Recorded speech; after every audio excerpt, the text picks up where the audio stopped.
Today we will start the chemical properties of metals and non-metals. On the previous classes, we have studied about the physical properties of metals and non-metals. So today we will discuss about the chemical properties of metals and non-metals. So to start with, the first we will discuss about the metals. The first reaction is the reaction with oxygen. How metals react with oxygen or air. Now, metals react with oxygen to form metal oxides, and metal oxides are basic in nature. Their solution turns red litmus blue. For example, sodium metal reacts with oxygen to form sodium oxide. This is the word equation, while in symbolic form we can represent the equation as Na plus O2 gives Na2O, which is basic. Basic means it turns red litmus to blue. So remember that whenever the metals react with oxygen, most metals they react with oxygen to form metal oxides, and the solution of metal oxides are basic in nature. Now, one thing I want to clear here that you have to learn only the word equation, like sodium plus oxygen forms sodium oxide. The balancing of chemical equation is not in your syllabus, so don't be confused. While I am giving some idea about the balancing of equation also in this class, but it is not in your syllabus. So focus mainly on the word equation. Like first, sodium reacts with oxygen to form sodium oxide. You have to learn this equation only. Otherwise, if you can learn, then learn their symbols also, that sodium is represented by Na, oxygen is represented by O2. So whenever the metal combines with oxygen, it forms metal oxide like sodium oxide. Now, similarly, the second reaction is between magnesium and oxygen to give magnesium oxide. Whenever magnesium metal is heated in a flame, it produces a white dazzling light, and a powdery substance, magnesium oxide, is also formed. So magnesium reacts with oxygen to form magnesium oxide, and in symbolic form we can write it as Mg plus O2 gives MgO. Similarly, the third reaction is iron plus oxygen gives iron oxide, and this reaction is very important. It is called rusting of iron, and the product formed is called iron oxide, ferric oxide. It is rust, and this process, it takes a slow process, and iron reacts with oxygen and moisture in the air to form iron oxide. It is a slow conversion. It is called rusting of iron, and the color of the rust is reddish brown. Now, the second reaction is with water. Metals react with water to form metal hydroxide, and hydrogen gas is released. For example, sodium, it reacts with water to form sodium hydroxide, and hydrogen gas is released. So remember that whenever the metal reacts with water, they form their hydroxides and hydrogen gas is released. Now sodium hydroxide, it is also a base. It turns red litmus to blue. Now we will start with the chemical properties of non-metals. The first we will discuss the reaction with oxygen. Non-metals react with oxygen to form non-metal oxide, and their nature is acidic. So whenever the non-metals react with the oxygen, they form non-metal oxide, and the solution of non-metallic oxide is acidic. It means that they turn blue litmus to red. For example, sulfur combines with oxygen to form sulfur dioxide. Sulfur S plus O2 gives SO2, sulfur dioxide, and it is acidic. Now further, the sulfur dioxide which is formed when dissolved in water forms sulfurous acid, and this is acid. You know that it turns blue litmus to red.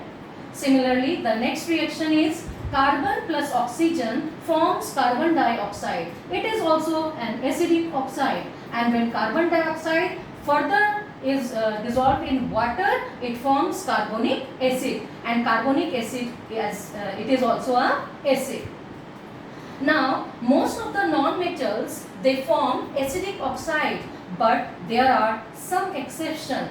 For example, hydrogen is a non-metal. When it combines with oxygen, it forms water, and water is neutral oxide. Water is neutral. It means it is neither acidic nor basic. So the oxides which are neither acidic nor basic are called neutral oxides. An example of neutral oxide is water. Now the second reaction of non-metal is reaction with water. Non-metals generally do not react with water. However, an exception is phosphorus. Phosphorus is a non-metal which is highly reactive. It reacts with oxygen when exposed to air and starts burning. This is the reason why phosphorus is stored in water. Now, I am giving you an idea of how to balance the chemical equation. Balancing you will study in higher classes, but for your knowledge you can try to understand here also that the first reaction I have written that sodium reacts with oxygen to form sodium oxide. Here sodium reacts with oxygen to form sodium oxide. Now we can see that the first how to balance, the first step is that the number of atoms of each element should be equal on the left hand side and right hand side. This is the left hand side of the chemical equation, and this is the right hand side of the chemical equation. This is the LHS and this is the RHS. So now what we have to do? We have to count the number of atoms of each element. In sodium oxide, there are two different elements. One is sodium and the other is oxygen. So the number of sodium atom in LHS is 1, while the number of sodium atom in the right hand side is 2, while the oxygen atom on the left hand side is 2, while the oxygen atom on the right hand side of the equation is only 1. So how we can balance? First we have to balance with the oxygen. On the LHS side, number of oxygen is 2, and here the number of oxygen is 1. So how we can balance oxygen atom? We will write here 2. This 2 which I have written here, it is the coefficient, and we write 2 here. Now we can see that the oxygen is balanced in both sides. On the LHS it is 2, and on the right hand side also it has now become 2. So oxygen is balanced. Now count the number of sodium atoms. Sodium on the RHS is 2 2s are 4, but on the left hand side it is only 1. So how will we balance? We will write here 4. Now we can see that both atoms, sodium and oxygen, are balanced on both sides. Sodium 4, here also 2 2s are 4.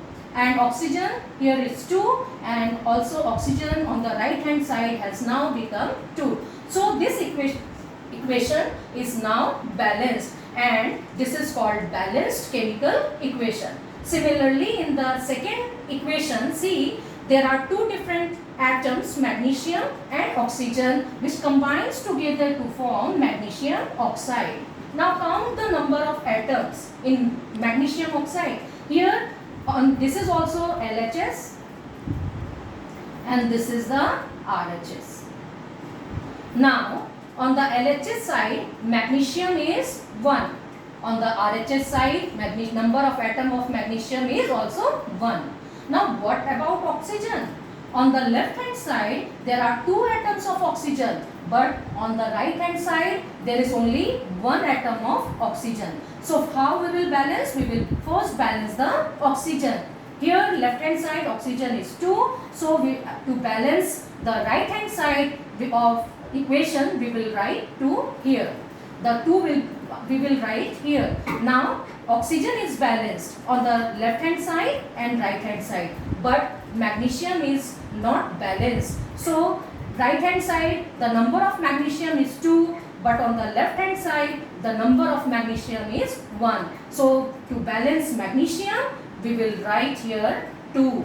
So now we can see that both magnesium and oxygen are balanced. So this is called the balanced chemical equation, and the method by which we generally balance the equation is called hit and trial method. You will study about the balancing of chemical equation in higher classes, but I have given you a brief idea how to balance the equation. Hope you have understood the topic. Thank you.